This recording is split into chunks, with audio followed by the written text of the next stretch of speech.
This presentation will look at Jeremy Bentham, the founder of modern utilitarianism. Born in 1748, Jeremy Bentham was an English philosopher, economist, and legal reformer.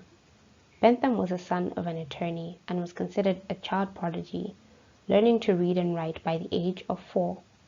At the age of 12, Bentham attended Queen's College, Oxford, followed by his admission at Lincoln's Inn, where he studied law under the Chief Justice.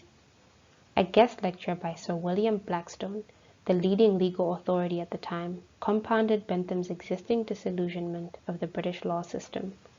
This encounter led him to write his first published book titled A Fragment on Government in 1776.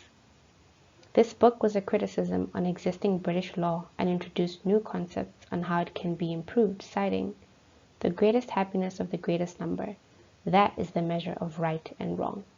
This was the beginning of his philosophical radicalism. Bentham is most famous for his second book titled An Introduction to the Principles of Morals and Theory of Legislation. Published in 1789, Bentham is considered the earliest expounder and father of classical utilitarianism.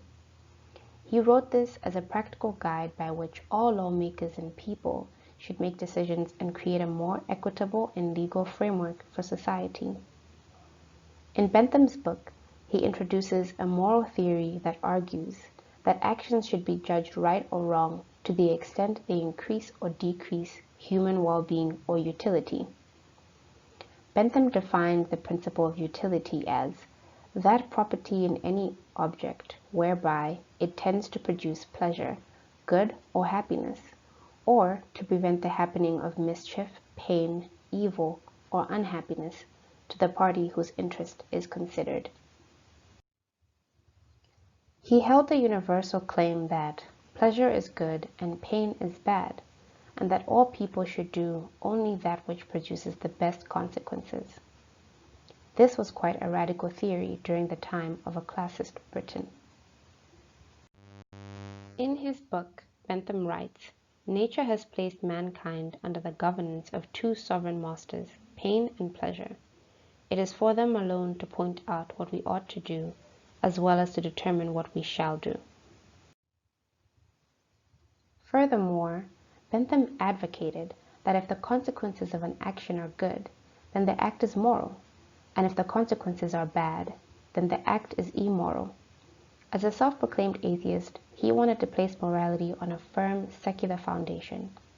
He deduced from the principle of utility that, since all punishment involves pain and is therefore evil, it ought only to be used so far as it promises to exclude some greater evil.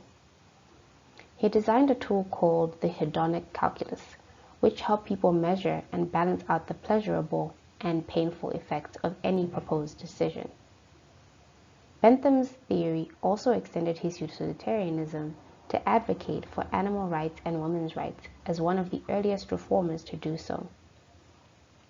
Bentham believed that regardless of race, gender, or class, one thing was common.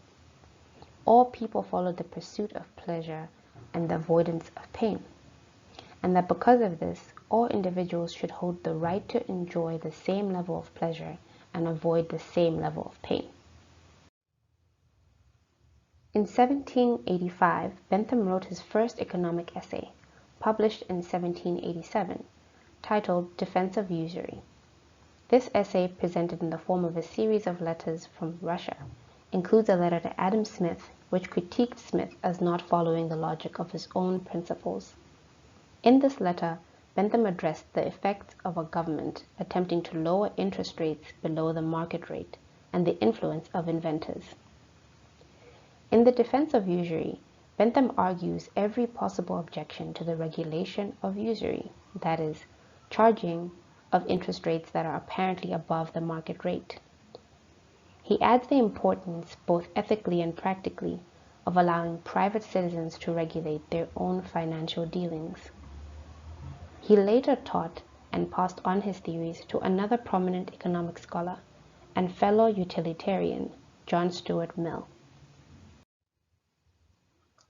Bentham's economic and political analysis of usury provided a template for a wider liberal view of society. His evaluation and analysis of utility led to what modern-day economists know as diminishing marginal utility. Politically, utilitarianism and the use of the hedonic calculus supported a welfare system that reduced unfair outcomes for the majority and redistributed wealth and resources. For instance, politicians in charge of making decisions that affect a large group of people are inclined to act in a way that maximizes happiness and minimizes pain and suffering. Thank you for taking the time to watch my presentation. I hope you learned something new and interesting about Jeremy Bentham, the founder of modern-day utilitarianism.